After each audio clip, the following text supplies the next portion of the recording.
Abụ Umuanu, Animal Carol.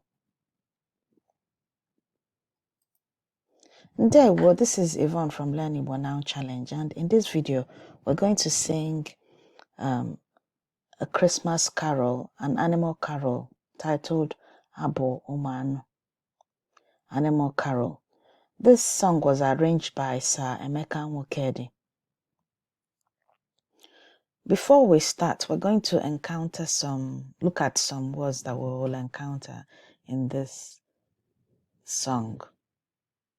And they are Eze, King, Ohu, New, Onye, Who, Nwanne, Sibling, brother or sister, Bear, make a sound or cry. Now the chorus for this song is Jehu Eze Nwa, Jehu Eze Nwa. Ready? Let's begin. Ka anyị bido. Anyị ga-eje hụ eze amụrụ ọhụụ, jee hụ eze nwa. Onye na onye nwanne m ga-edu m jee hụ eze nwa.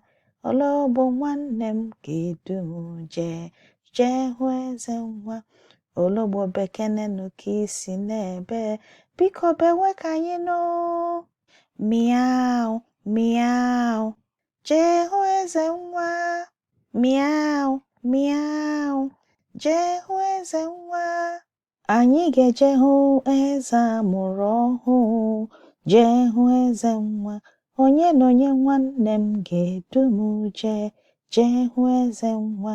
Ọkụkọ nwanne m ga-edu m jee hụ eze nwa. Ọkụkọ bekenenu ka isi n'ebe, biko bewe ka anyị nụ. Ọkọkọrọkọ, ọkọkọrọkọ, jee hụ eze nwa. Ọkọkọrọkọ, jee hụ eze nwa. Anyị ga-eje hụ eze amụrụ ọhụụ, jee hụ eze nwa. Onye na onye nwanne m ga-edu m jee hụ eze nwa. Ewu nwanne m ga-edu m jee hụ eze nwa. Ewu bekenenu ka isi n'ebe, biko bewe ka anyị nụ. Mee, mee, jee hụ eze nwa. Mee, mee, jee hụ eze nwa. Anyị ga-eje hụ eze amụrụ ọhụụ, jee hụ eze nwa. Onye na onye nwanne m ga-edu m jee hụ eze nwa. Atụrụ nwanne m ga-edu m jee hụ eze nwa. Atụrụ bekene ka isi n'ebe, biko bewe ka anyị nụ. Baa, baa, jee hụ eze nwa. Baa, baa, jee hụ eze nwa. Anyị ga-eje hụ eze amụrụ ọhụụ, jee hụ eze nwa. Onye na onye nwanne m ga-edu m jee hụ eze nwa. Nkịta nwanne m ga-edu m jee hụ eze nwa. Nkịta bekenenu ka isi n'ebe, biko bewe ka anyị nụ. Woof, woof, jee hụ eze nwa. Woof, woof, jee hụ eze nwa. Anyị ga-eje hụ eze amụrụ ọhụụ, jee hụ eze nwa. Onye na onye nwanne m ga-edu m jee hụ eze nwa. Ehi nwanne m ga-edu m jee hụ eze nwa. Ehi bekenenu ka isi n'ebe, biko bewe ka anyị nụ. Moo, moo, jee hụ eze nwa. Moo, moo, jee hụ eze nwa.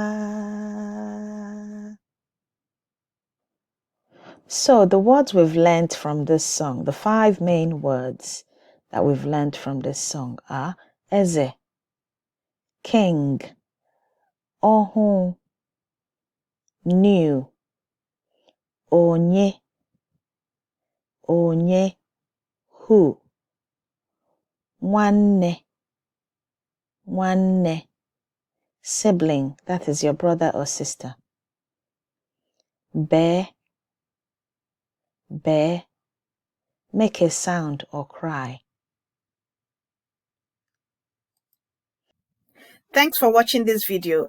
If you liked this video, please like it, and if you haven't yet done so, subscribe to my channel, the Learn Igbo channel, and make sure you click the bell button so that you get notified whenever I post a new video, and that will be weekly.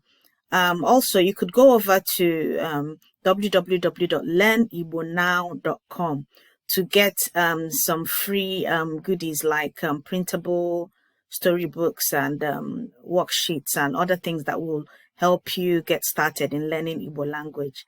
That's it for now. Komesia. See you soon.